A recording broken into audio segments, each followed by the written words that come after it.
Civil సాధించాలనే తమ కలలను సాకారం చేసుకునేందుకు దేశ రాజధాని ఢిల్లీ బాట పట్టారు ఆ ముగ్గురు. ఐఏఎస్, ఐపీఎస్ వంటి సర్వీసులో చేరి ఏదో సాధించాలని ఆశపడ్డారు. కానీ తమ లక్ష్యాన్ని చేరుకునే లోపే చదువులో నిమగ్నమై జలసమాధి అయ్యారు. దేశ రాజధాని ఢిల్లీలో శనివారం జరిగింది దుర్ఘటన. సెంట్రల్ ఢిల్లీలోని పాత రాజేంద్ర నగర్ కోచింగ్ సెంటర్లకు ప్రధాన కేంద్రం. దేశం నలుమూలల నుంచి సివిల్ సహా ఇతర కోచింగ్ల కోసం విద్యార్థులు వస్తూ ఉంటారు. అక్కడే రావుస్ ఐఏఎస్ అకాడమీ కూడా ఉంది. శనివారం సాయంత్రం 7 గంటల ప్రాంతంలో కోచింగ్ సెంటర్లోకి వరద నీరు పోటెత్తింది. ఆ సమయంలో కొందరు విద్యార్థులు ఆ కోచింగ్ సెంటర్లోని బేస్మెంట్లో ఉన్న లైబ్రరీలో చదువుకుంటున్నారు. వారంతా చదువులో నిమగ్నమై ఉండగా వరద నీరు చుట్టుముట్టింది. అక్కడున్న వారిలో కొంతమంది తప్పించుకోగా బీహార్కు చెందిన తాన్యా సోని, ఉత్తరప్రదేశ్కు చెందిన శ్రేయ యాదవ్, కేరళకు చెందిన నెవిన్ డాల్విన్ మృతి చెందారు. విషయం తెలియగానే ఢిల్లీ పోలీసులు, ఎన్డీఆర్ఎఫ్ బృందాలు అక్కడికి చేరుకుని వరదలో చిక్కుకున్న విద్యార్థులను బయటికి తీసే ప్రయత్నం చేసినా ఫలితం లేకపోయింది.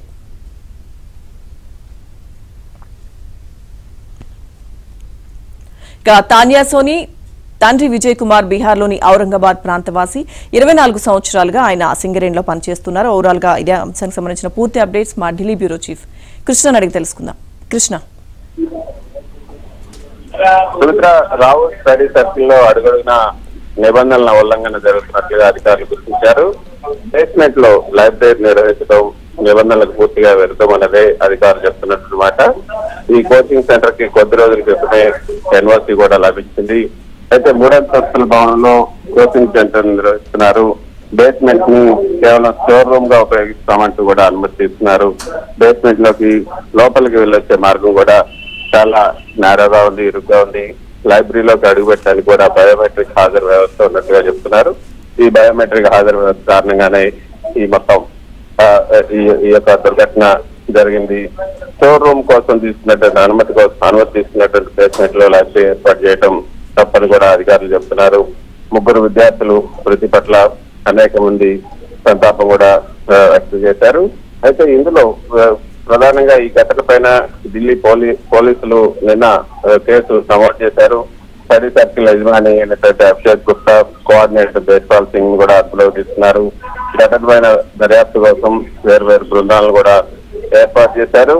ఢిల్లీలో ఉన్నటువంటి వేరే కోచింగ్ సెంటర్లకు శిక్షణ పొందుతున్నటువంటి విద్యార్థులంతా కూడా ఆందోళన జరుపుతున్నారు. అనుమతులు లేని భవనాల్లో తమకు రక్షణ లేకుండా పోయిందని కూడా ఆరోపిస్తున్నారు. Municipal corporation of Delhi NDMC అధికారులు కూడా నగరంలో నిబంధనలకు విరుద్ధంగా సాగుతున్నటువంటి కోచింగ్ సెంటర్లు, కార్యాలయాలు, దుకాణాలకు కూడా నోటీస్ ఇచ్చారు. అయితే కోచింగ్ కోసం వచ్చి తాన్యా సోని ప్రస్తుతం బీహార్ లో ఉన్నటువంటి ఔరంగాబాద్, ఆమె తండ్రి ప్రస్తుతం తెలంగాణలో మైనింగ్ కంపెనీలో పనిచేస్తున్నారు. ఢిల్లీ యూనివర్సిటీలో చదువుకున్నటువంటి తాన్యా 45 రోజుల క్రితమే రావు స్టడీ సర్కిల్ లో చేరారు. ఆమెకు ఒక సోదరుడు, ఒక సోదరి కూడా ఉన్నారు. తాన్యా తల్లిదండ్రులు నిన్న ఢిల్లీకి చేరుకున్నారు. ఆమె మృతదేహాన్ని ఈ రోజు ఔరంగాబాద్ కు తీసుకెళ్లారు. మరో వ్యక్తి విద్యార్థిని ఉత్తరప్రదేశ్ లో ఉన్నటువంటి గజియాబాద్ వాసి అయినటువంటి శ్రేయ యాదవ్ బీఎస్సీ అగ్రికల్చర్ చదివారు. ఈ ఏడాది మేలోనే రావు ఐఏఎస్ లో చేరారు. ఇక